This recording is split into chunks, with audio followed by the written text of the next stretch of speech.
So you're just a leech living off your parents at your ripe old age, huh? Lily, leeches should get lost. This is going to be our house. My 8-year-old niece, Emily, spat out these hurtful words, grinning. My sister Anne and her husband Sam were snickering next to Emily. I could guess the kind of parenting they were doing, given the outrageous statement from an 8-year-old. I no longer felt any need to forgive them, my niece, my sister, or her husband. I felt the pent-up anger inside me flare up. My name is Lily. I live with my parents at our family home. I used to live on my own, but I moved back home because I was worried about my aging parents. I love my work and I'm not at all interested in relationships. I never intended to get married, and one of the reasons I decided to live at home was to cherish the time I had with my parents. My dad was a chef and he's really good at cooking. Even after retiring, he cooks for us at home, and I always look forward to meals. Having lived alone, I miss my dad's cooking, which is one of the reasons why I returned home, but that's a secret. When I decided to live with them and support the household, my mom retired from the part-time job she'd held for many years. She was hesitant, but I suggested it might be the right time. Both my mom and dad had been doing a lot of standing at their jobs and had sometimes thrown out their backs. I convinced them to quit their jobs, telling them there was no need to push themselves since I was supporting the household. I'm a mess outside of work and I'm not good at housekeeping, so I appreciate that my parents are at home doing chores. It's a win-win relationship between my parents and me. Disrupting the stable life are my sister Anne, her husband Sam, and their 8-year-old daughter Emily. Almost every week, they show up at our house uninvited, driving 30 minutes for a free meal. Anne justifies their visits by saying it helps them save on food expenses. Raising a child is costly, and Sam neither denies nor hides this. They would eat the meals my dad cooked as if it was their right and leave without even cleaning up. This routine has become their weekly habit. It might have been tolerable if they just came, ate, and left. But Anne's other behaviors were unacceptable. Every time before leaving, she would scrounge around her house, taking items she thought she could sell on an online flea market app. As a result, I've had to hide my accessories and imported clothes in the back of my closet. On top of that, she rummages through our fridge, taking food without asking. When I confronted her, saying this would be considered theft if she were a stranger, she dismissed me, saying, "You wouldn't understand, Lily. It's tough to run a household when you're married." But Anne isn't the only selfish one. Emily, who takes after her mother, has become increasingly like her as she's grown up. "Ew, this is gross." Emily made a sour face at the meal my dad had prepared. Neither Anne nor Sam scolded her. My dad, a retired chef who takes pride in his cooking, would never make anything that tasted bad. Yet Emily complained, "I can't eat this. It's disgusting. I want cake." When Sam heard Emily's demand for cake, he turned to me and asked, "Do we have any cake? Emily seems to want some." I couldn't help but frown and respond, "Ha." Sensing potential trouble, my father quickly stepped between us, apologetically saying, "Sorry, we didn't prepare any cake. Did you not enjoy today's meal, Emily?" Emily remained displeased. "Oh, Isiaki, I only want to eat sweet things. Desserts are the best. I don't want to eat Grandpa's food." "Oh, I find it convenient and it saves us on grocery bills, so it's fantastic. But if Emily says so, we have no choice." "Dad, Mom, please prepare some sweets and cake for Emily next week," Sam said. I couldn't forgive Anne for accepting Emily's selfishness and for bossing our parents around. However, if I spoke out now, our already shrinking parents would feel even more troubled. I pitied my parents, unable to complain as Anne's family left as usual after looking through our house. I couldn't believe their audacity, behaving that way just because it's their parents' house. It was unforgivable. My mother apologized, blaming herself for not having the cake ready, while my father quietly disposed of the leftover food meant for Emily. It pained me to see my parents act this way. The next week, I debated whether to ask Anne and her family to stop visiting, only to have them show up at our door once again without warning. They walked in as if it were their right, asking, "Is dinner ready?" Emily complained about the cake my mother had bought, insisting she wanted one with more strawberries. Sam took charge of the TV remote without asking. Watching my sister and her family act so entitled left me stunned. While my father's cooking was served, Anne and Sam enjoyed their meal, chatting and sharing a bottle of wine. Emily, unhappy with the cake and refusing to eat her dinner, played games on her phone, remarking, "Grandpa and Grandma are really useless." desperate for them to leave, and suddenly chirped, "Oh, by the way, we've decided to move into this house starting next week." Huh. My voice echoed with surprise, and it seemed my parents, equally taken aback, hadn't heard this before. Sam chimed in to support Anne's announcement, saying, "Driving here every week is a hassle. Living together will save on groceries and rent." Struggling to find my voice, I finally objected. "Wait a minute, this is sudden. We don't have enough rooms, and you're planning to live here without contributing financially. That's presumptuous."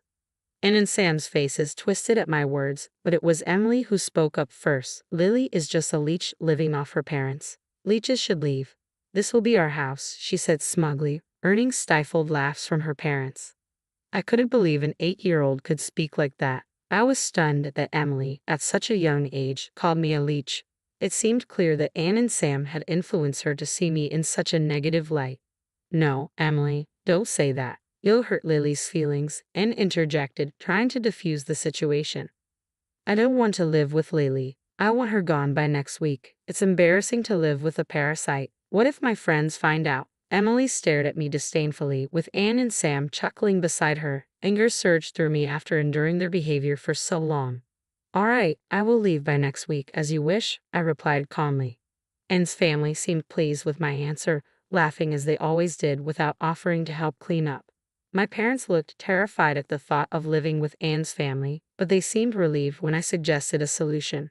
There was so much to organize before Anne's family moved in. With my parents' help, we got everything in order, and it was a great relief. The house was cleaned and prepared just as Emily had requested. The day arrived when Anne's family was supposed to move in, and I busied myself organizing in my new place. I missed my old house where I had lived for so many years, but the new place was nice, and I felt a sense of relief knowing that I wouldn't be irritated every time Anne's family visited. While I was engrossed in cleaning, my phone rang again, showing numerous missed calls from Anne. I picked up. "Lily, why didn't you pick up earlier? There's a problem with our house," Anne cried. "Well, it's my house actually. I've already demolished it," I said, half jokingly. Anne screamed, "What have you done?"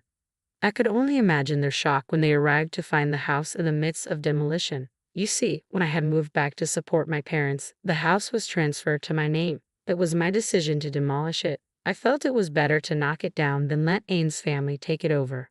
The house was old anyway, and my parents agreed with my choice. I wanted my parents to enjoy their retirement, so I took care of all their expenses. Emily's comments about me being a parasite were therefore completely misguided.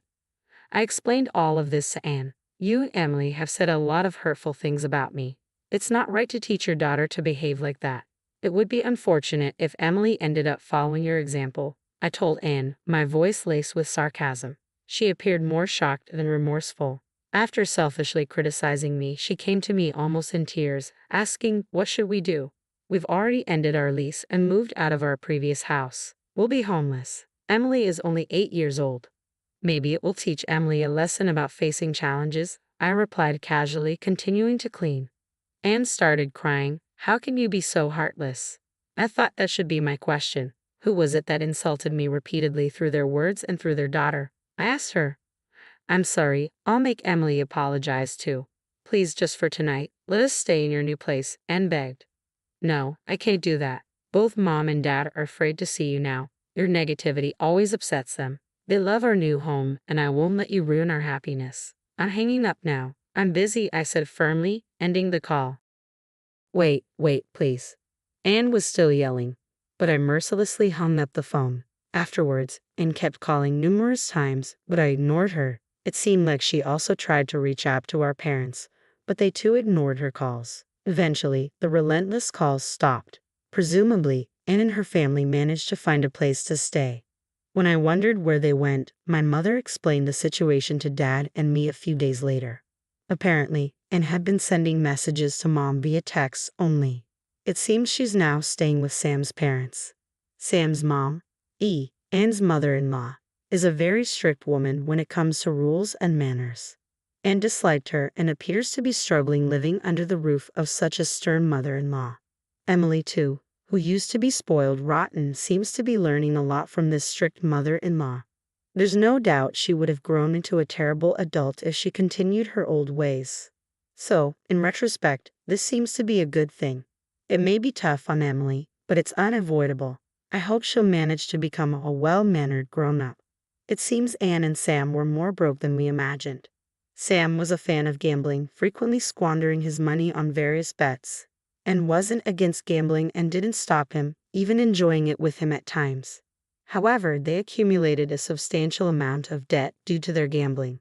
In order to repay this debt, it seems that they wanted to live with our parents. I was dumbfounded by how audacious their reason was.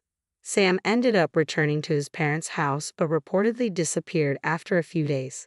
Whether he ran away of his own accord due to being chased by debt collectors or was forcibly taken away to work was unclear. Regardless, since he left a note saying, "I'm leaving home, please don't search for me," the police treated it as a case of him simply leaving home. Anne, without any savings, is now apparently working multiple jobs from dawn to dusk. She's sending daily messages to Mom about her hardships, but it seems Mom has no intention of helping Anne. "We raised her that way, but I think this is a necessary trial for her," Mom said. For your information, our parents and Sam's parents are on good terms and frequently communicate. When Mom apologized to Sam's mom for the trouble caused by Anne and Emily, Sam's mom energetically responded, "Having these kids who are worth educating has added some spice to my life. I apologize for the trouble my son caused. As an apology, I'll make sure to educate my daughter-in-law and granddaughter well." Anyway, my parents and I are relieved to have cut ties with Anne and her family. We're relishing the fact that we can now spend our days without the constant dread and annoyance. Dad, who had lost some confidence in his cooking after Emily's criticism, is now joyfully showing off his culinary skills. Thanks to our new house with a spacious kitchen, I've always loved Dad's cooking, and every time I say delicious, he seems more motivated to cook. Mom, who used to get exhausted every time Anne's family visited and lost the energy to go outside, is now often going out since we moved. She joined a local club and resumed her old hobby of painting. My mom's forte is watercolor painting. She's always joyfully crafting her artwork under the gentle guidance of her teacher. Recently, she's been heading out to the park, sketchbook in hand, to draw various objects and scenes. We're eagerly looking forward to the upcoming exhibition by the art club my mom is a part of, and we plan to attend. My life continues as it always has, busy but enjoyable as I continue doing the work I love. The constant nagging from my sister and her family has finally ceased, reducing my stress levels significantly. It wasn't until I felt this relief that I realized just how much stress they had been causing me. It's refreshing to remember just how bright and cheerful I can be. My parents are aging, but they are enjoying their lives now, which makes me happy. Even if they eventually need care, our home is equipped with accessibility features, making caregiving easier. Lily, thanks to you, we are so happy. We truly appreciate it, my mother often says. My father echoes her sentiments with a warm smile. Indeed, my devotion to my parents was born from a desire not to have regrets when the inevitable separation comes. However, seeing them so pleased is the greatest reward. I want to continue living this slow-paced, warm life and will do what I can to ensure our daily lives remain this way.